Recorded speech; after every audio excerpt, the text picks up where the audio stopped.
Hi everyone, I'm John and welcome to the Fit Life channel. I have here 3 flagship smartphones with pro level camera systems. The iPhone 13 Pro Max, the Xiaomi 13 Ultra here, and the Sony Xperia Pro I. In this video, we will take a look at unedited 3x4 JPEGs in auto mode from their main large sensor wide cameras from morning to early evening in outdoor and indoor scenes.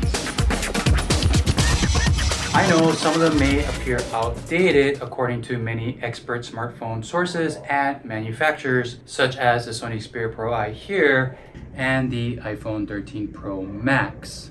And this may not be a fair comparison since the wide camera hardware on the Xiaomi 13 Ultra and Sony Xperia Pro I are a lot larger than the iPhone 13 Pro Max. And yes, the Sony Xperia Pro I does have a cropped 1.0 type sensor, but it does have much larger pixels and a glass lens system compared to the Xiaomi 13 Ultra and iPhone 13 Pro Max. Let's go find out how their JPEGs compare and also answer some questions. Are the wide camera systems on these 3 older flagship smartphones outdated according to many expert sources? Or are they still excellent going into 2025? And does large camera hardware give a significant advantage in photo quality compared to smaller ones such as those found on the iPhone 13 Pro Max? Or can its excellent software processing make up for its smaller camera hardware? Alright, let's find out and get this comparison started. All the videos used during this intro were recorded in auto mode.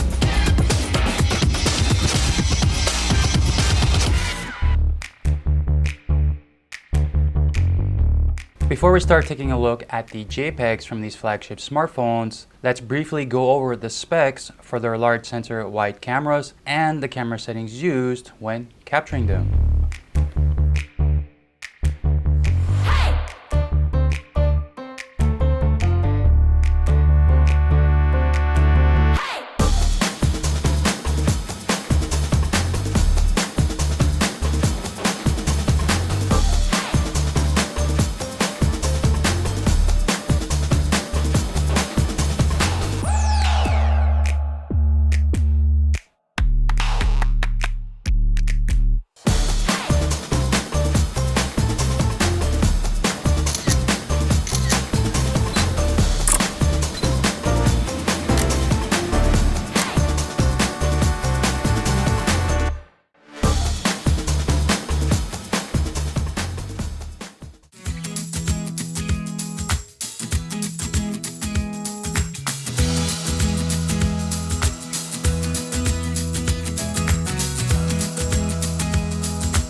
According to Google Search Labs, about 50 to 70% of people take photos with their smartphone in the 3:4 aspect ratio. It's more natural and faster to take pictures this way instead of the traditional landscape orientation. It's one of the main reasons I made this video with JPEGs in the 3:4 ratio.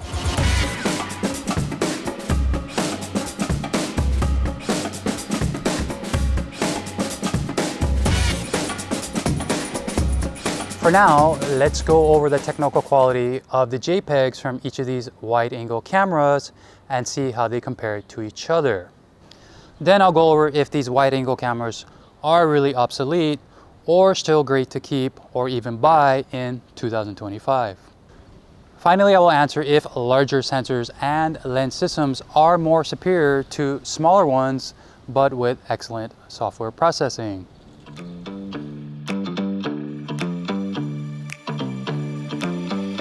Yeah.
All right, let's get to the first question. Are all three of these wide-angle cameras obsolete or still good to keep or even buy in 2025? All three main wide-angle cameras created excellent JPEGs in ample to good lighting when viewed from each smartphone's display. Sometimes they came close to the quality of JPEGs from my Sony ZV-E10 here with a Sony Zeiss 16-70mm lens. If you're mostly sharing photos from your smartphone and or tablet to others or online, all three wide-angle cameras will create JPEGs that will still impress in 2025. The JPEGs from all three main wide-angle cameras held up really well even on my 24-inch computer monitor here with minimal reduction in quality.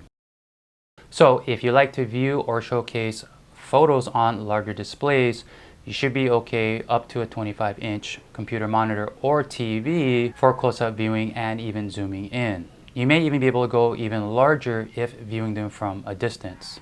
Where they start to struggle in quality, such as reduction in sharpness, clarity, and color saturation, is in poorly lit scenes. This is where using a tripod or external light source can help improve image quality. Even my Sony ZV-10 with its larger APS-C sensor and lens still struggles taking good photos in low light, especially when handheld. So no, JPEGs from these three wide-angle cameras are not obsolete in 2025.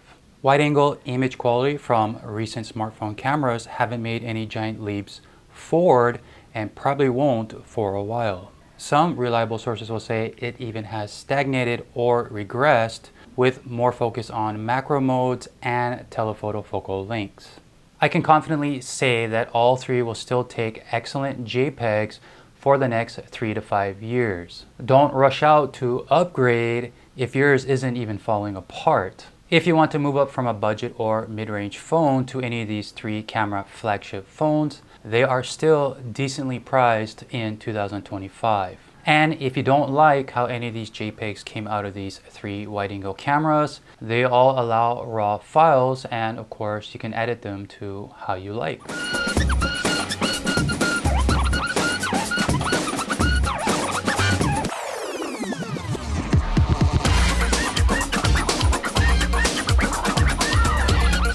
And to the second and final question, are larger sensors and lens systems significantly better than smaller size sensors but with excellent software processing? Yes, they are in some situations, but in others they are similar or even worse.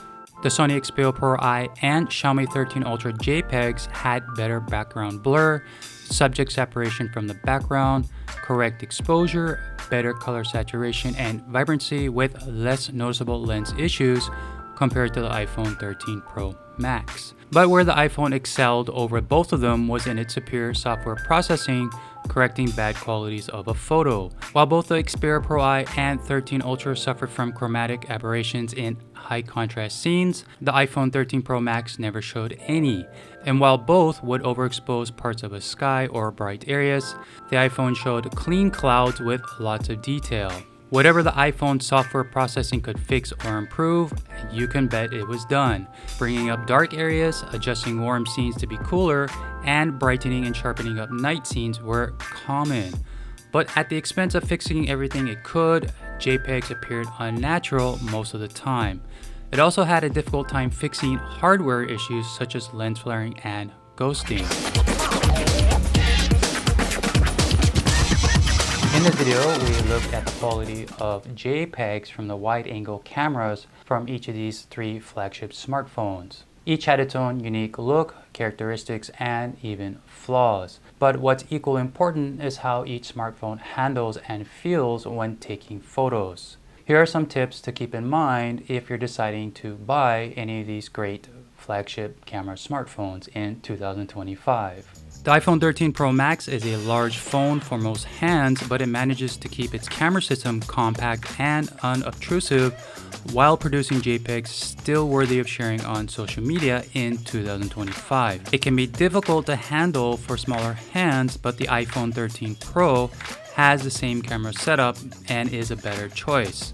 The Sony Xperia Pro I, in my opinion, handles the best for photography because of its slim size and physical shutter button. And it managed to cram a 1.0 type sensor into that slim body and keep the camera system compact and in the center. For 2025, I would view it primarily as a compact digital camera with a large, color-accurate display that can instantly share photos to pique your interest in it. Most digital cameras still struggle to share photos online, even in the 21st century. The Xiaomi 13 Ultra does have the best artistic JPEGs, bokeh, clarity, and detail, plus a lot of unique filters, but at the expense of a giant camera module and unbalanced body. Despite a slimmer width compared to the iPhone 13 Pro Max, it's top-heavy, resulting in many near drops for myself. But there is a pricey camera grip accessory with a battery and shutter button that can balance out that heavier top half. Alright everyone, that's it for this video. Please leave in the comments what you thought about the JPEG quality from all three of these wide-angle cameras and which one you prefer or you didn't. I know I'm a little bit late in saying this, but I want to wish all of you a happy new year, lots of good health and prosperity for 2025. This video took me a long time to make. I started actually at the end of November, was working on it all the way through December, and it's almost the end of January. Some of you might already know that I'm a full-time personal trainer, and I also do sports training for other types of activities. So when I do these videos, it's really on my spare time. And I apologize that they take so long. I'm lucky to even get one out every month. So it would be extremely helpful if you could at least like this video and subscribe if you haven't done so.